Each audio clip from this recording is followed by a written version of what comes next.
শুরুতেই জানিয়ে দিব ছাত্রলীগ কর্মীকে গণধোলাই দিয়ে পুলিশে দিলেন শিক্ষার্থীরা। এবারে জানিয়ে দিব সাকিব আল হাসানকে গ্রেপ্তার ইস্যুতে মুখ খুললেন আইন উপদেষ্টা। এদিকে নারী সাংবাদিকের মরদেহ উদ্ধার নিয়ে জয়ের ফেসবুক স্ট্যাটাস।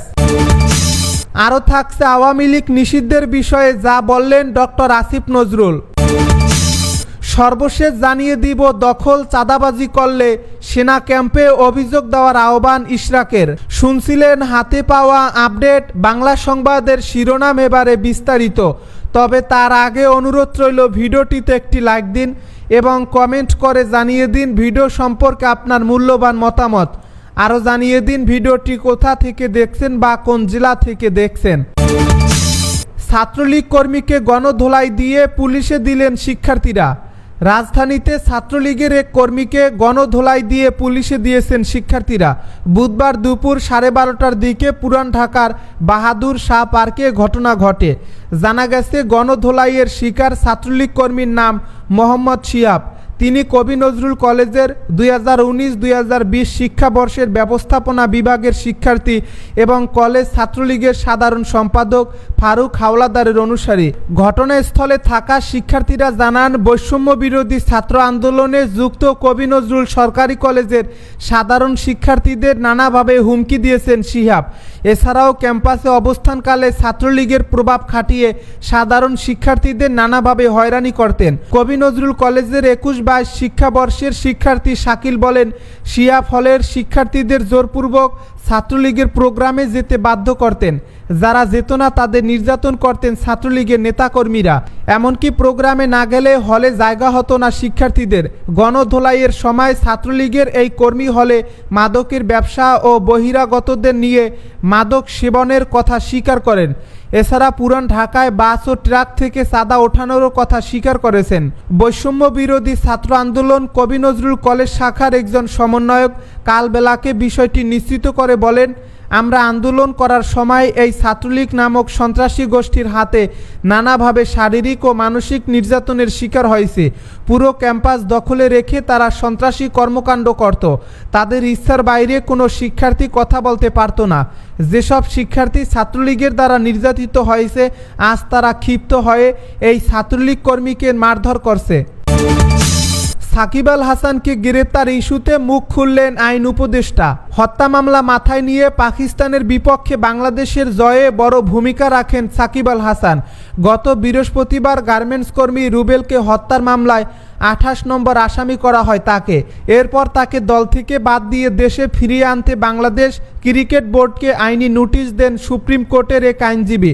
প্রথম টেস্টের পর সাকিব ইস্যুতে সিদ্ধান্ত নেওয়ার কথা জানিয়েছিলেন বিসিবির সভাপতি ফারুক আহমেদ। এবার বিশ্বসেরা অলরাউন্ডার ইস্যুতে কথা বলছেন অন্তর্বর্তী সরকারের আইন উপদেষ্টা ডক্টর আসিফ নজরুল। সাকিবের বিরুদ্ধে হত্যা মামলার পর থেকে সরব সাবেক বর্তমান তারকা ক্রিকেটাররা। সর্বপ্রথম এ নিয়ে মুখ খুলেন মুমিনুল হক। নিজের ভেরিফাইড ফেসবুক পেজে জাতীয় দলের অভিজ্ঞ এ ব্যাটার বলেন, মিথ্যা হত্যা মামলায় জড়ানো হয়েছে সাকিবকে।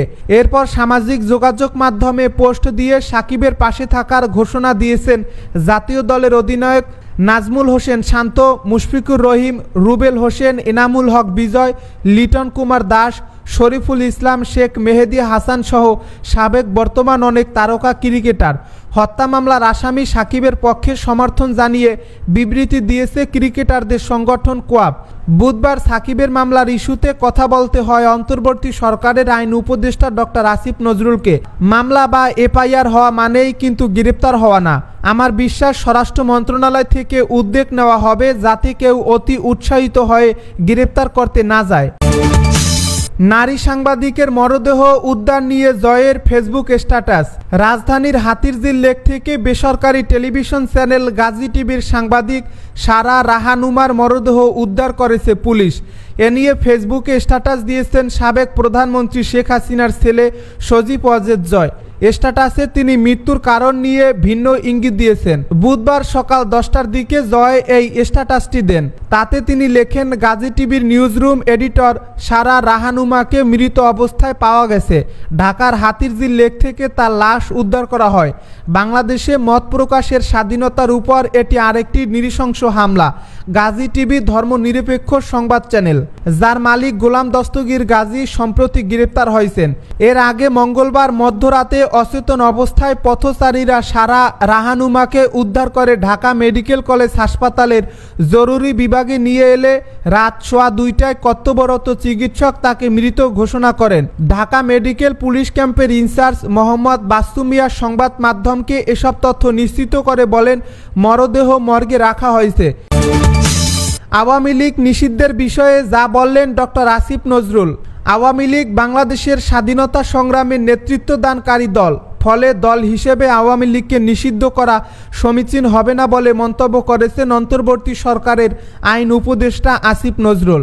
বুধবার সচিবালয়ে নিজ দপ্তরে সাংবাদিকদের সঙ্গে আলাপকালে তিনি এ মন্তব্য করেন। তিনি বলেন, সংবিধান অনুসারে সংগঠন করার স্বাধীনতা আছে।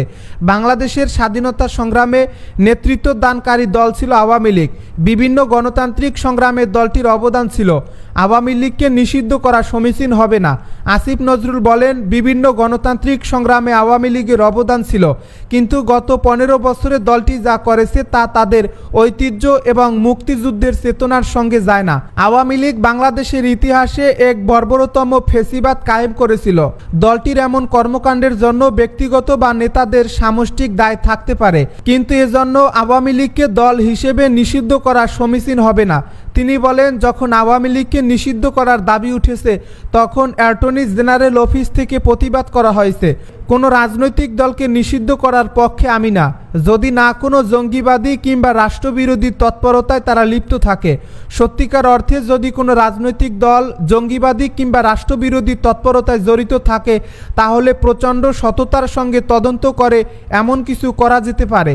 একটি দলকে কখন সন্ত্রাসী বলা উচিত এমন প্রশ্নের জবাবে তিনি বলেন, যারা বাংলাদেশের অস্তিত্ব ও সার্বভৌমত্বে বিশ্বাস করে না, বাংলাদেশের গণতান্ত্রিক রাজনীতি নস্যাৎ করতে চায়, মুক্তিযুদ্ধের চেতনায় বৈষম্যহীন ও শোষণহীন সমাজকে ধ্বংস করার জন্য যারা পরিকল্পিতভাবে সশস্ত্র সংগ্রাম করে, তাদের সন্ত্রাসী সংগঠন বলা উচিত।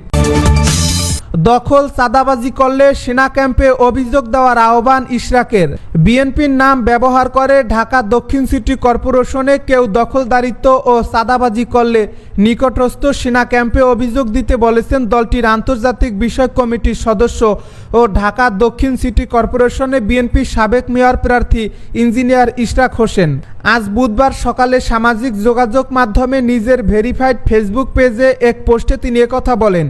তিনি উল্লেখ করেন, ঢাকা দক্ষিণ সিটি কর্পোরেশন এলাকার কোনো বাজার, মার্কেট, হকার বা অন্য কোনো বাণিজ্যিক এলাকায় স্থাপনায় আমার অথবা আমাদের দলের নাম ব্যবহার করে চাঁদা চাইলে, দখল করতে চাইলে নিকটস্থ সেনা ক্যাম্পে অভিযোগ দিন।